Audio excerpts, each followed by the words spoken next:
Hello, I'm Master Tai Hao Lu, and welcome to Mastering Tai Chi.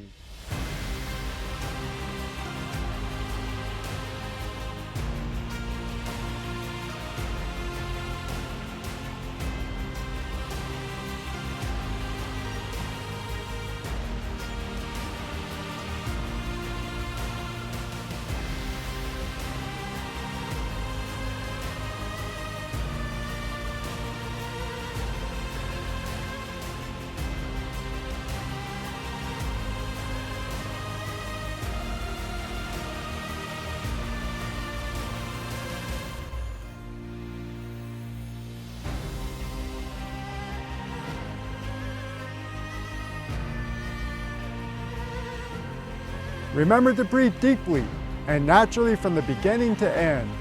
Clear your mind of worldly thoughts and allow your spirit and heart to feel peace. Let's begin.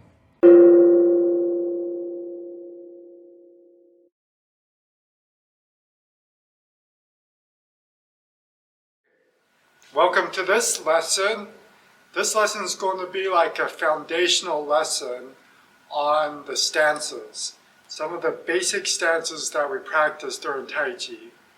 And so this will help you to learn how to get those stances and the basics right. So when you're doing the Tai Chi and you're practicing the Tai Chi, it'll be a little bit easier for you to go through like the different footwork and the stances. So the first stance is called a horse stance.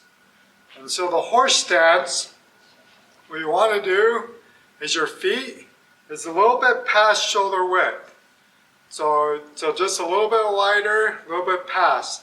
And your toes are going to be as much as you can facing forward. And then you're going to keep your head upright and come down. So when you practice this, your knees are going to go out.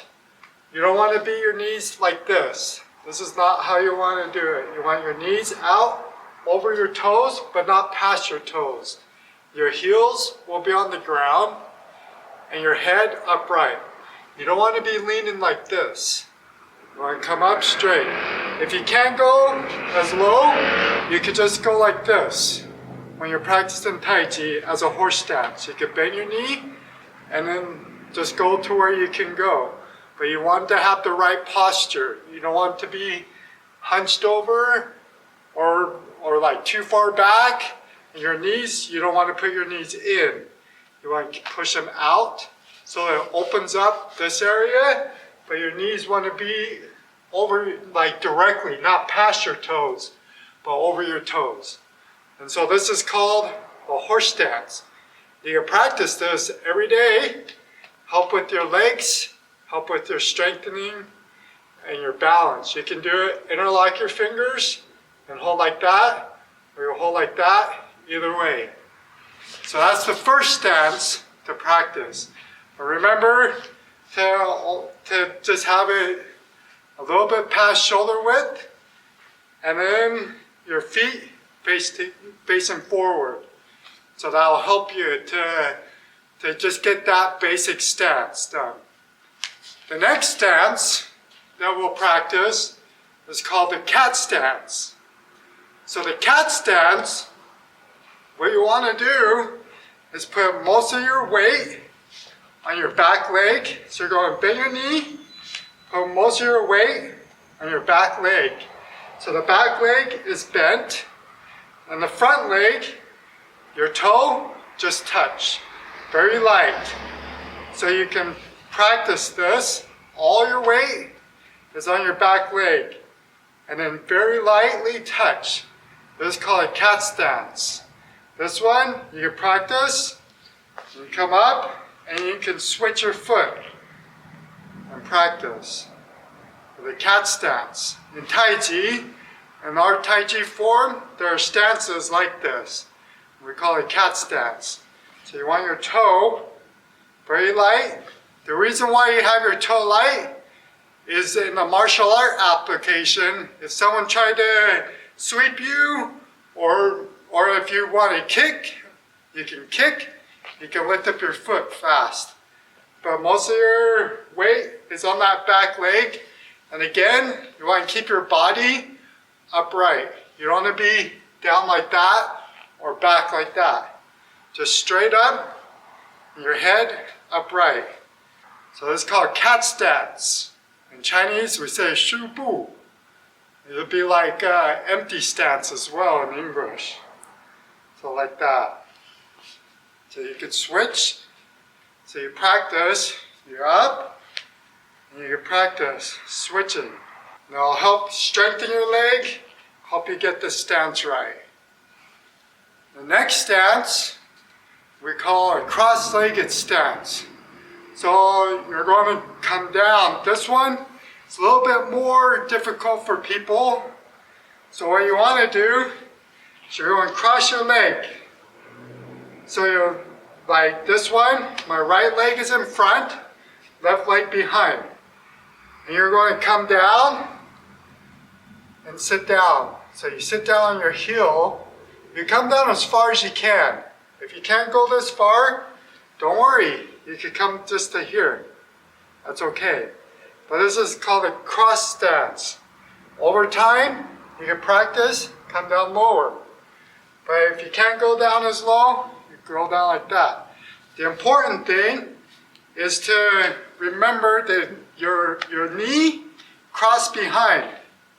So you don't want to be like this. You don't want to go like that. So it's going cross behind and then down. If you can't go as low, just cross like that. That's okay. But you come down and you practice. Over time, your joints will get better. You can go down lower. But again, you want to keep your back straight. You don't want to be like this. Don't lean over. You just come straight and come down. And you can do both sides. So on the other side, left foot in front, your right knee come behind. So if you look, my right knee behind and come down. So you sit down on your heel, just like that. And you can come up. And you can practice just switching back and forth. And come up, and practice, switch, back and forth. This one's a little more difficult because a lot of people don't realize you gotta cross your knee behind. But you gotta cross your knee behind, but just go to where you're able to. Don't try to force it so much. You want to still protect your joints. If you're not able to go as low, just go to where you're able to. So that one is called the cross-legged stance. Next one is called low stance. So a low stance, you want to practice. So this one is like your right leg, come out. Your foot is going to face forward. Left leg, your foot this way. Your knee coming like where your foot is. You want to practice. This leg is straight. This leg is bent. You practice, you come down. So you gotta remember, this leg straight, this leg bent. You practice, you keep your head up. You don't want to lean like this. Don't lean like this. You keep up. So you can look your head up. And you can go to the other side, and you switch. So the left leg will be straight, right leg bent. Your toes pointed that way. The back leg, the bent leg toe will almost like 45, but this one goes straight as much as you can. And you bend down as much as you can. If you can't go as low, you can just bend like that. But make sure this leg is straight, your shoulders straight this way, forward square, and your leg out that way. And you can look, and you practice. You can do other side, and switch. And the other side, switch. Over time, if you only can go right here, the more you stretch, the more flexible you get, you can start to come down and lower, lower, like that.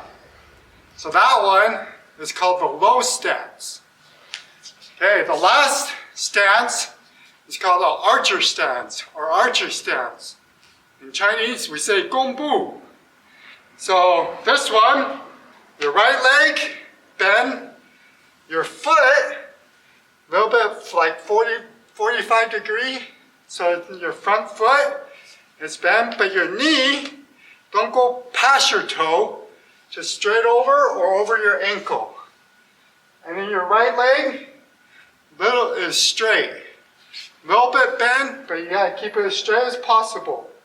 And your right foot, the foot is angled as well. But you don't want to lift up your back heel. When you get into this stance, you don't want to lift up the back heel. So your heels are flat. Okay? And then your waist straight, your shoulders straight. You gotta practice like that. This is called archer stance. And you can switch, so you up your foot, and then switch your leg. Archer stance. So remember, right leg bend, left leg straight. And so this one, all of these stances, like this one, will help strengthen your legs here. Help with their balance. So this one called archery. And you're up, and you switch. You're up, and you switch. Some Tai Chi forms, they'll do it as an angle, like this, like an angle. And this foot will just go straight forward, like that. So it's still the same archery stance, but like an angle. And just look how your body goes too. Some people, their hip, not as flexible. So they have to stand at an angle. Or if the legs aren't as strong yet, they have to stand at an angle. Kind of like that. You just go at an angle. So this is still an archery stance. But you can go straight. The reason why you angle your front foot too is the protection. Like this will open up. You like this, so when kick, you protect your body right here. Your leg area, groin area, you protect. And so that one is called the archer stance. So you can practice, just go bending. So you bend your knee, and you come up, and then bend. Remember, keep your waist straight. You don't want to go like that. You want your shoulders straight. So up, and down. Up, down. So you can always practice, just like that. So those are like the main stances. So the horse stance, you have horse stance, you have cat stance, you have sit down cross-legged stance, low stance, and then archery stance. So when you practice Tai Chi, the footwork and the stances, those are the main stances that you'll see when you practice. And so just remember, you just do the best you can. You can go lower, you can adapt it to where your body is. But the important thing is to relax and to use your waist to move. Relax your shoulders, and you'll start to get your stances better as you move, and you'll get more flexible. So hope that you like this lesson and keep on practicing. Thank you very much.